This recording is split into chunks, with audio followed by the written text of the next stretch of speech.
Hi everyone. आज की video में देखेंगे एनसीईआरटी और एससीईआरटी क्लास 11 का fine arts chapter number third जो है arts of the modern period MCQ with explanation, जो आपके एग्जाम के लिए काफ़ी ज़्यादा इंपॉर्टेंट है क्योंकि आपको पता होगा बीपीएससी और स्टेट सबसे ज़्यादा सवाल एनसीईआरटी से पूछा जाता है। तो चलिए शुरू करते हैं आज का पहला क्वेश्चन। लेकिन उससे पहले, अगर आप बीपीएससी तैयारी 4 स्टेट सेकेंड फेज की तैयारी कर रहे हो तो आपके सिलेबस के अकॉर्डिंग कंप्लीट 150 मार्क्स का नोट्स, जिसमें आपको 16 practice set, topic wise theory, NCERT class 11 class 12 का चैप्टर वाइज क्वेश्चन आंसर, साथ में GK GS, math, reasoning, language paper, arts of teaching and previous year question आपको सोल्यूशन के साथ दिया जा रहा है। साथ में फाइन आर्ट्स का व्हाट्सएप ग्रुप, जिसमें आपको टेस्ट सीरीज, ग्रुप डिस्कशन, ये सब कुछ मिलेगा सिर्फ 500 में।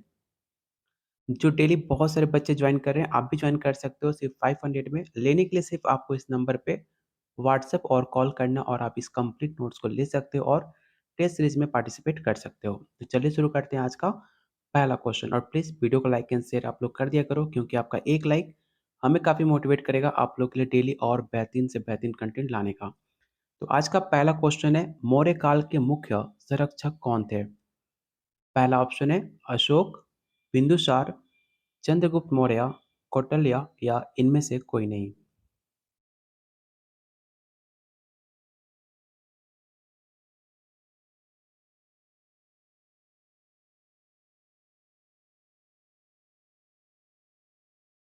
तो क्वेश्चन वन का जो भी आंसर ए टिक आउट कर रहे हैं उनका आंसर सही है। ऑप्शन नंबर ए इसका राइट आंसर होगा।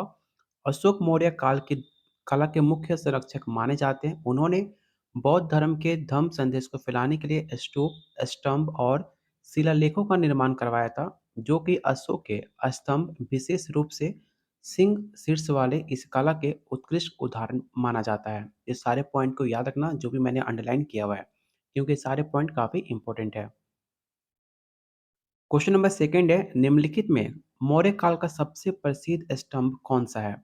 सेम क्वेश्चन आपके एग्जाम में पूछा जा चुका है, जाकर आप प्रीवियस ईयर क्वेश्चन चेकआउट कर सकते हो। एनसीईआरटी का सेम क्वेश्चन था।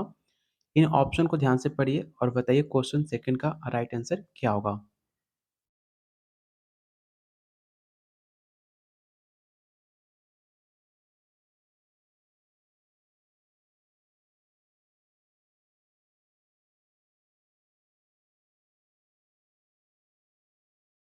जो भी आंसर ए टिक आउट कर रहे हैं उनका आंसर सही है। सारनाथ स्तंभ, याद रखना कि सारनाथ का सिंह शीर्ष स्तंभ मौर्यकालीन कला का सबसे प्रसिद्ध उदाहरण माना जाता है, जिसको सम्राट अशोक ने बनवाया था और इसको बौद्ध धर्म के प्रतीक रूप में इसे जाना जाता है। इस स्तंभ के सिर्फ चार शेर हैं, जो आज भारत के राष्ट्रीय प्रतीक रूप में उपयोग किए जाते हैं। इस सवाल पूछा जा सकता है कि भारत के राष्ट्रीय प्रतीक रूप में जिस शीर्ष का यूज किया जाता है वो किसका प्रतीक था? तो याद रखिएगा, बौद्ध धर्म के प्रतीक रूप में इसे माना जाता है, जो सम्राट अशोक ने बनवाया था। इसे आप याद रखिएगा। क्वेश्चन नंबर थर्ड है, मौर्य स्तंभों के निर्माण में मुख्य रूप से किस सामग्री का उपयोग किया गया था? पहला ऑप्शन है बलुआ पत्थर, ऑप्शन नंबर बी है ग्रेनाइट, संगमरमर, लकड़ी या इनमें से कोई नहीं।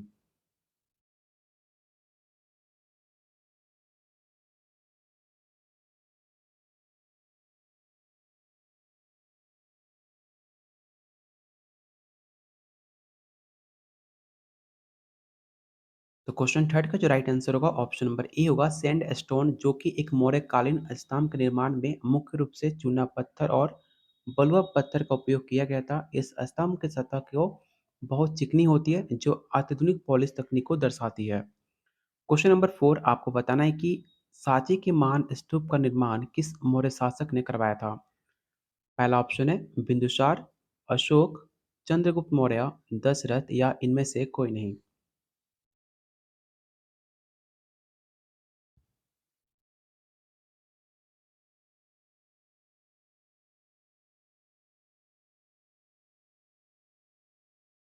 तो क्वेश्चन फोर का राइट आंसर होगा option number B Ashoka. Sanchi के महान स्तूप सम्राट अशोक के संरक्षण में बनवाया गया था, जो कि बौद्ध धर्म के प्रतीक है और इसके बाद में शुंग वंश ने और 12 और अलंकृत किया था। अगला क्वेश्चन है, मौर्य स्तंभों की विशेषता क्या है? तीन ऑप्शन को ध्यान से पढ़िए और बताइए कि मौर्य स्तंभों की विशेषता क्या है।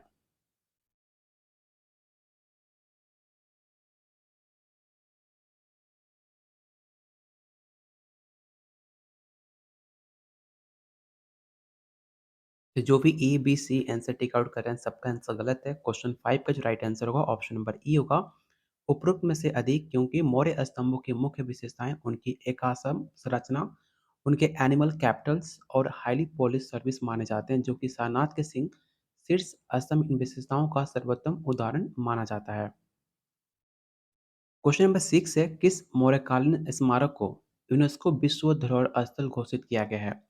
ये क्वेश्चन काफ़ी इंपॉर्टेंट है क्योंकि ये सवाल ऑलरेडी आपके एग्जाम में पूछा जा चुका है, इसे आप जरूर याद रखना। और आने वाले एग्जाम में सवाल फिर से आपको देखने को मिल सकता है, इसे आप जरूर नोट डाउन कर लेना।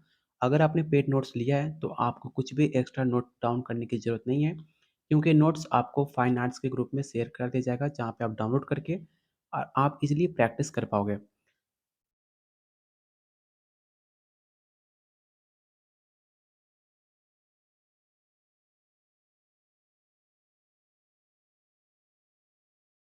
तो क्वेश्चन 6 का जो राइट आंसर होगा ऑप्शन नंबर ए होगा, सांची स्तूप। सांची स्तूप को 1989 में यूनेस्को विश्व धरोहर स्थल घोषित किया गया, जो कि मौर्यकालीन सत्यापक कला और बौद्ध धर्म के प्रसार का महत्वपूर्ण एक उदाहरण माना जाता है। क्वेश्चन नंबर 7, सारनाथ के सिंह शीर्ष का महत्व क्या है? इन ऑप्शन को रीड कीजिए और बताइए क्वेश्चन 7 का राइट आंसर क्या होगा।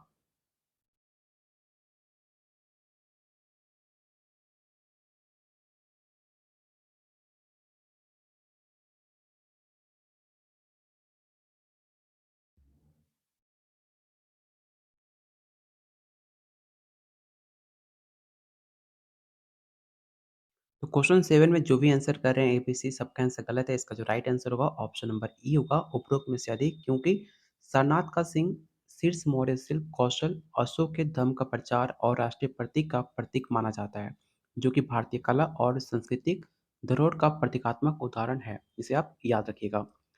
क्वेश्चन नंबर 8, बराबर गुफाएं कहाँ पर देखने को मिलता है? इस क्वेश्चन को तो पहले आप रिवाइज कर लो, क्योंकि सेम क्वेश्चन आपके एग्जाम में पूछा जा चुका है। जाकर आप चेकआउट भी कर सकते हो प्रीवियस ईयर क्वेश्चन में कि बराबर गुफाएं कहाँ पर है। मैक्सिमम क्वेश्चन जो फाइन आर्ट से पूछे गए थे, मैक्सिमम क्वेश्चन आपको एनसीईआरटी और एसीईआरटी से पूछा गया था, जाकर आप चेकआउट कर सकते हो। तो बराबर गुफाएं कहाँ पर है आपको ये बताना है। पहला ऑप्शन है बिहार, उत्तर प्रदेश, मध्य प्रदेश, गुजरात या इनमें से कोई नहीं।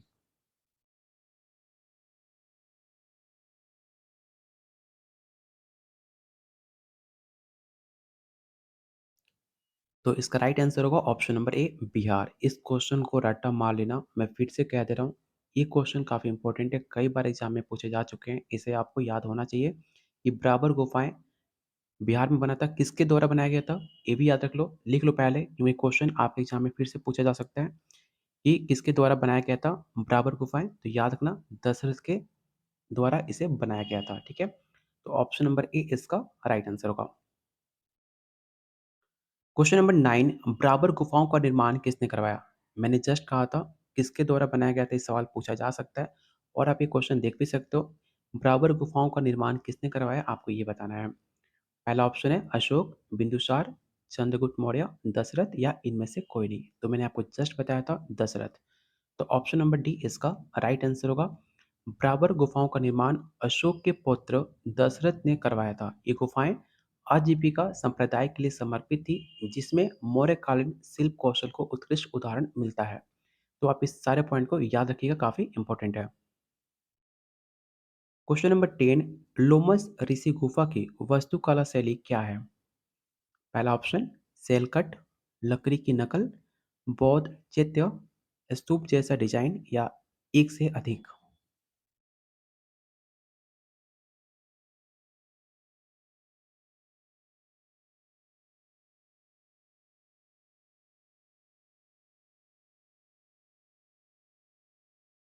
मैं आपसे बस इतना ही कहूँगा, आज का जो भी टॉपिक से चैप्टर नंबर 3, हर एक क्वेश्चन अटेम्प्ट जरूर करना। टोटल 30 क्वेश्चन है, हर एक चैप्टर से हम टॉप 30 क्वेश्चन बना के ला रहे हैं, जिससे अगर आप इतना कंप्लीट कर लेते हो, एनसीईआरटी तो काफ़ी डिटेल में कवर हम कर ही रहे हैं, ये सारे टॉपिक आपके सिलेबस में मेंशन है।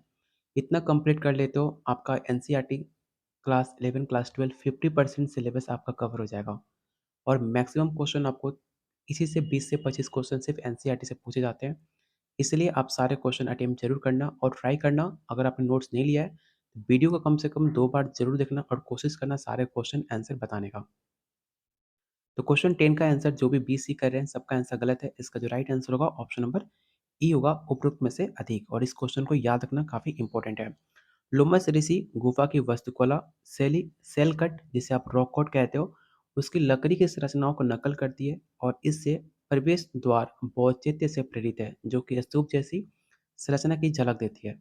अगर मैं चाहता सिर्फ आपको आंसर बता के जा सकता हूँ, लेकिन मेरा सिर्फ काम आंसर बताना नहीं है, क्योंकि आंसर बताऊंगा फिर आपको समझ नहीं आएगा इसका राइट आंसर क्या होगा, इसकी व्याख्या क्यों है। जब आप इसकी व्याख्या पढ़ते हो, आपको क्वेश्चन का आंसर समझ में आता है और आप आसानी से क्वेश्चन को याद नहीं करना, समझ कर पढ़ोगे तो आपको आंसर हमेशा याद रहेगा। इसलिए आपको व्याख्या दे रहा हूँ, जिससे आप पढ़ के क्वेश्चन का आंसर समझ के आप हमेशा के लिए याद कर पाओ। आंसर याद करोगे, कुछ टाइम बाद इसे भूल जाओगे। तो सिर्फ आंसर रट्टा नहीं मारना, बल्कि आपको समझना भी है।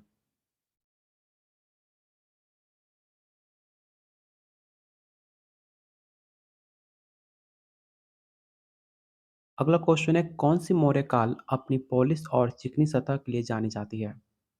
पहला ऑप्शन है स्तंभ, गुफाएं, स्तूप, मूर्तियां या एक से अधिक। क्वेश्चन नंबर 11 है।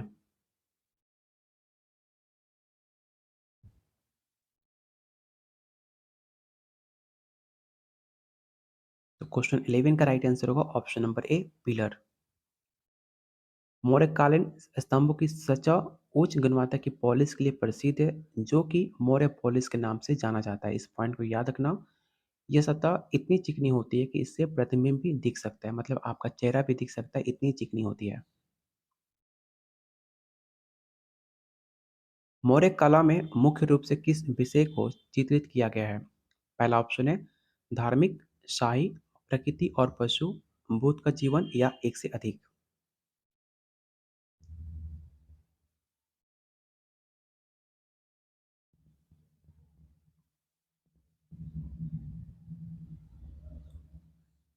तो क्वेश्चन 12 का जो राइट आंसर होगा ऑप्शन नंबर ई होगा, एक से अधिक। याद रखना, मौर्य काल में मुख्य रूप से धार्मिक प्रतीकों, बुद्ध के जीवन और प्राकृतिक और पशु को चित्रित किया गया है।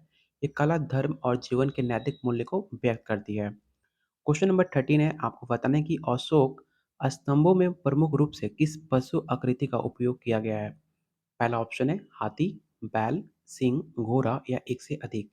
ये क्वेश्चन नंबर 13 है।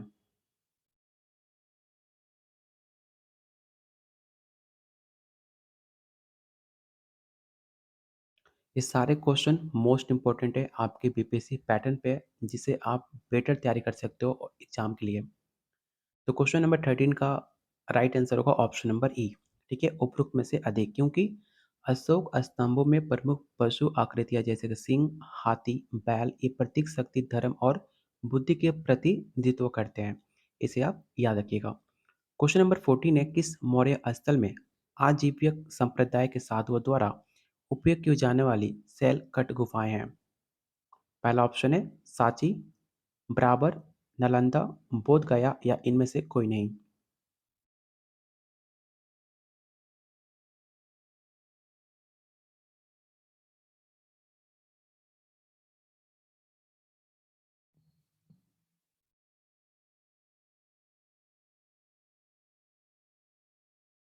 तो क्वेश्चन 14 का जो राइट आंसर होगा ऑप्शन नंबर बी होगा, बराबर।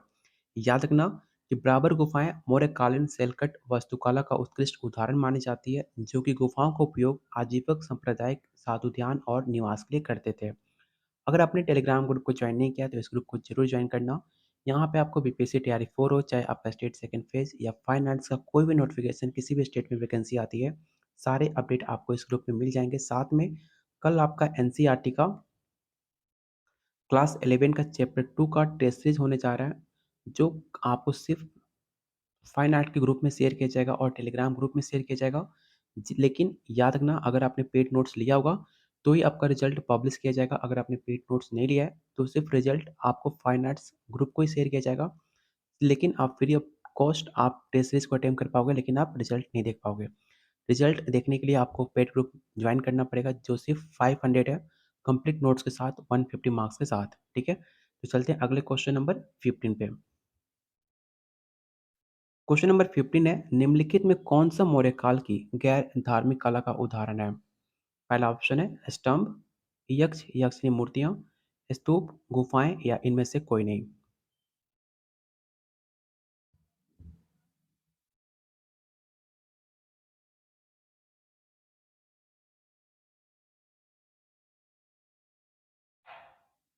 तो क्वेश्चन 15 का राइट आंसर होगा option number B. Question number 16, किस मौर्य सम्राट को कला और अभिलेखों के माध्यम से बौद्ध धर्म के प्रसार का श्रेय दिया जाता है? इस क्वेश्चन को रट्टा मार लेना काफी इंपॉर्टेंट है। पहला ऑप्शन है चंद्रगुप्त मौर्य, बिंदुसार, अशोक, दशरथ या इनमें से कोई नहीं।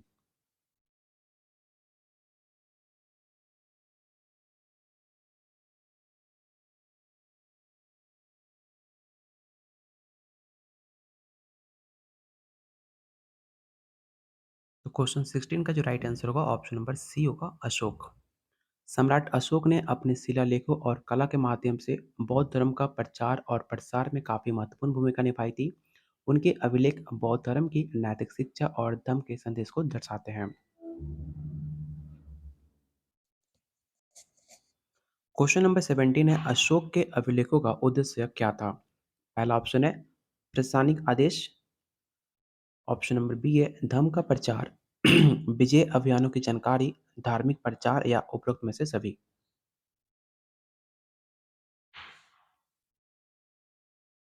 तो याद रखना, अशोक के अभिलेखों का उद्देश्य धर्म का प्रचार, प्रशासनिक आदेशों की जानकारी और धार्मिक संहिताओं का संदेश देना था, जो कि अभिलेख प्रज्ञा का कल्याण के लिए लिखे गए थे। तो क्वेश्चन नंबर 17 का जो राइट आंसर होगा ऑप्शन नंबर ई होगा उपरोक्त में से अधिक।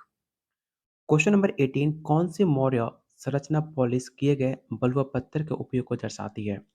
पहला ऑप्शन अशोक स्तंभ, सांची स्तूप, ब्रावर गुफाएं, यक्ष याक्षनी मूर्तियां या इनमें से कोई नहीं। तो बताइए क्वेश्चन 18 का राइट आंसर क्या होगा? और सारे लोग ट्राई करो कमेंट बॉक्स में आंसर टाइप करने का। जब आप आंसर टाइप करते हो आपको ऑटोमेटिक आंसर याद भी हो जाता है।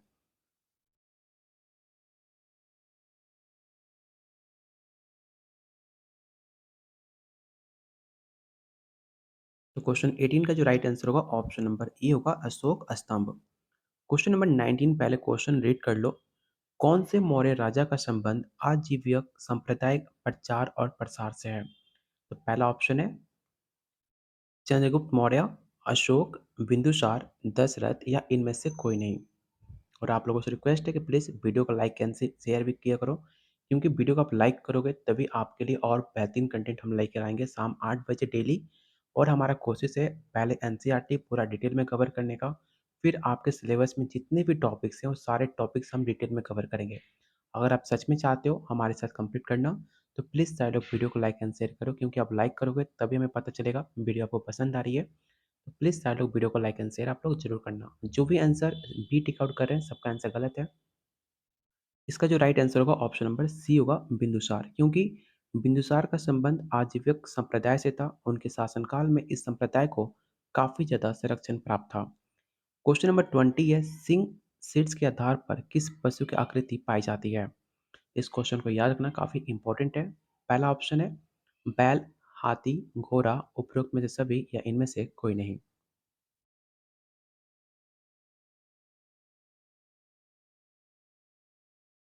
तो क्वेश्चन 20 का जो राइट आंसर होगा ऑप्शन नंबर डी होगा ऑल ऑफ द अबव।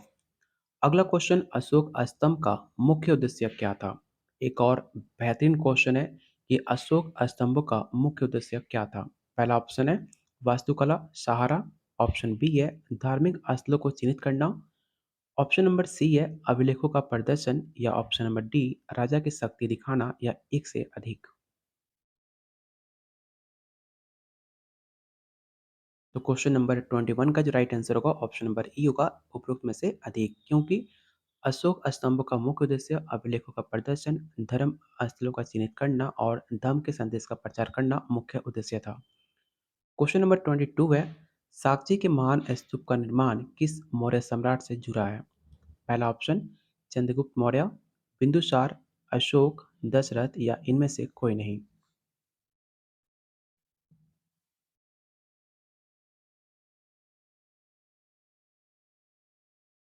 तो जो भी आंसर सी टिक आउट कर रहे हैं उनका आंसर सही है, अशोक आपका राइट आंसर होगा। क्वेश्चन नंबर 23, कौन सी मौर्य कलाकृति फारसी कला के प्रभाव को दर्शाती है? सबसे पहले आप इसे वीवीआई क्वेश्चन कर लेना कि कौन सी मौर्य कला कृति फारसी कला के प्रभाव को दर्शाती है। पहला ऑप्शन है अशोक स्तंभ, ऑप्शन बी है स्तूप, ऑप्शन सी है यक्ष याक्षिणी मूर्तियां, या ऑप्शन नंबर डी है बराबर गुफाएं। तो आपके पास 4 ऑप्शन हो गए, पाँचवाँ ऑप्शन उपरोक्त में से कोई नहीं। तो इन 4 ऑप्शन में से कोई आपका राइट आंसर है, तो मुझे बताइए क्वेश्चन 23 का राइट आंसर क्या होगा?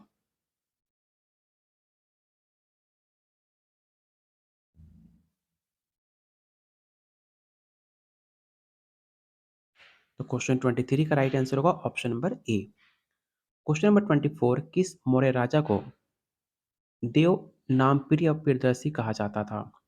इस क्वेश्चन को रट्टा मार लेना काफ़ी इंपॉर्टेंट है। पहला ऑप्शन है चंद्रगुप्त मौर्य, बिंदुसार, अशोक, दशरथ, या इनमें से कोई नहीं।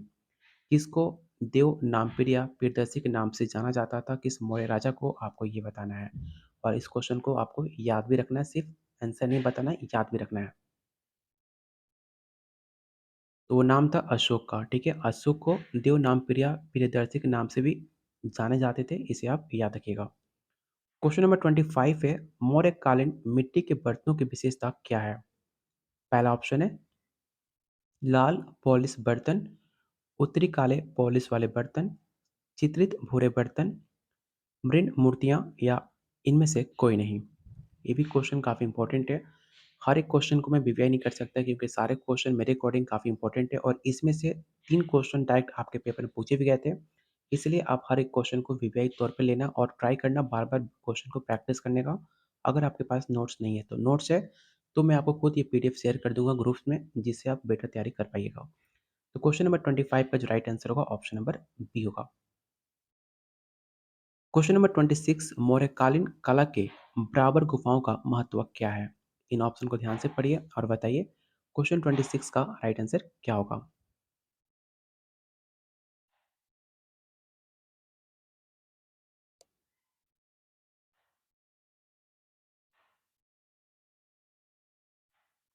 तो क्वेश्चन 26 का राइट आंसर होगा ऑप्शन नंबर ए, पहली चट्टान काटी गई गुफाएं, option number A. Question number 27 Sarnath Singh शीर्ष में क्या दर्शाया गया है? पहला ऑप्शन है चार दिशाओं में मुख किए गए चार सिंह, अशोक की विजय, एक स्तूप संरचना, केवल धर्म चक्र, या इनमें से कोई नहीं। अगर ध्यान से क्वेश्चन रीड करो, क्वेश्चन काफ़ी इंपॉर्टेंट है और चारों ऑप्शन काफ़ी एक दूसरे से क्लोज है। अगर इस ऑप्शन में ये ऑप्शन होता एक से अधिक तो आप इसमें और फंस सकते थे। अगर ऑप्शन ई में एक से अधिक आंसर दिया होता तो इसका क्वेश्चन को आप वीवीआई क्वेश्चन टिक आउट कर लेना और याद रखना क्वेश्चन 27 का जो राइट आंसर होगा ऑप्शन नंबर ए होगा, चार दिशाओं में मुख किए गए चार सिंह, ठीक है। तो ऑप्शन नंबर ए इसका राइट आंसर होगा। क्वेश्चन नंबर 28 है मौर्यकालीन मूर्तियों में मुख्य रूप से किस सामग्री का उपयोग किया गया है? पहला ऑप्शन है मृतिका, पॉलिश किए गए बलुआ पत्थर, ग्रेनाइट, मार्बल, या इनमें से कोई नहीं।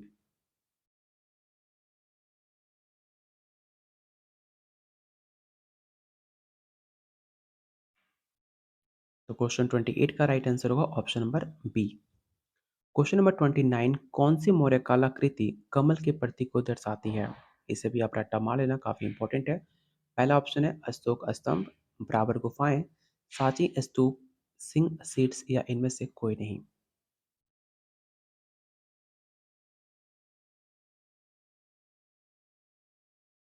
तो क्वेश्चन 29 का जो भी आंसर डी टिक आउट कर रहे हैं उनका आंसर सही है, लाइन सिंह, ठीक है, ऑप्शन नंबर डी। और आज का लास्ट और मोस्ट इंपॉर्टेंट क्वेश्चन आपको बताना है कि मौर्यकालीन कक्ष में मौर्यकालीन कला में यक्ष और यास्नी का मूर्तियों का क्या महत्व है? पहला ऑप्शन है धन के रक्षक हैं, उर्वरता के प्रतीक हैं, मानव रूप का दिव्य ज्ञान है, या उपरोक्त में से सभी, या इनमें से कोई नहीं। और आप लोगों से रिक्वेस्ट है जिन्होंने अभी तक वीडियो को लाइक एंड शेयर नहीं किया तो प्लीज़ लाइक एंड शेयर करना क्योंकि आपका एक लाइक हमें काफ़ी मोटिवेट करेगा आप लोग के लिए और बेहतरीन क्वेश्चन लाने के लिए। तो क्वेश्चन 30 का जो भी आंसर डी टेक आउट कर रहे हैं उनका आंसर सही है, ऑल ऑफ द अबव आपका राइट आंसर होगा। तो यहाँ पे आपका टॉप 30 क्वेश्चन खत्म होता है एनसीईआरटी क्लास 11 का थर्ड चैप्टर जो है आर्ट्स ऑफ मॉडर्न पीरियड, ठीक है। आपको बताना है कि आउट ऑफ 30 आपने कितना क्वेश्चन सही किया जिससे आपको आइडिया लग सके कि आपकी तैयारी कैसी है और आपको कितनी और मेहनत करनी है, ठीक है। अगर आप हमारे साथ एग्जाम की तैयारी करना चाह रहे हैं तो आप हमारे साथ सिर्फ 500 में आपको कंप्लीट नोट्स, अगर इतना कंप्लीट आप कर लेते हो साथ में आपको गाइड भी करूँगा किस टॉपिक पे ज़्यादा फ़ोकस करना है। सबसे पहले आपको क्या पढ़ना है, देखो हर किसी के पास नोट्स काफ़ी ज़्यादा होता है, लेकिन पढ़ना क्या है सबसे इम्पोर्टेंट वही होता है। अगर आप पूरे किताब लेके बैठ जाओ और आप पूरे किताब पढ़ने बैठ जाओ और उसे कंप्लीट करते रह जाओ, कोई फ़ायदा नहीं है। लेकिन सबसे तो पहले पढ़ना क्या है, किस टॉपिक पे ज़्यादा फ़ोकस करना है, ये जानना काफ़ी ज़रूरी है। जिसके लिए हमने कंप्लीट नोट्स दे रहे हैं। कंप्लीट नोट्स में आपको complete 150 marks, 16 practice set, topic wise theory, NCERT class 11, class 12 का चैप्टर वाइज़ क्वेश्चन आंसर जो अभी आपको कराया जा रहा है। GK, GS, math, reasoning, language paper, arts of teaching, previous year question solution के साथ फाइन आर्ट्स का ग्रुप जिसमें आपको टेस्ट सीरीज, ग्रुप डिस्कशन हर एक चीज़ मिल रहा है। सिर्फ आपको पढ़ना है। इसके सिवा आपको कुछ भी एक्स्ट्रा दिमाग नहीं लगाना। जो आपको दिया जाएगा बस उतना कर लेना। जो आपको डाउट होगा डायरेक्ट मुझे कॉल करो, मैसेज करो, आपको मैं रिप्लाई करूँगा। साथ में जो मैं आपको बताऊँगा जिस टॉपिक पे ज़्यादा फोकस करना है, अगर आप इतना कंप्लीट कर लेते हो, आपका पेपर क्वालीफाई होने से कोई नहीं रोक सकता, ये मेरा दावा है। ठीक है? बस आपको 500 पे करना है इस नंबर पे कॉल व्हाट्सएप करके। अगर कोई डाउट भी है, तो आप इस नंबर पे कॉल व्हाट्सएप करके आप मुझसे बात करके अपने डाउट को क्लियर कर सकते हो। मिलते हैं बहुत जल्द अगले वीडियो में, तब तक के लिए कीप वॉचिंग, कीप शेयरिंग।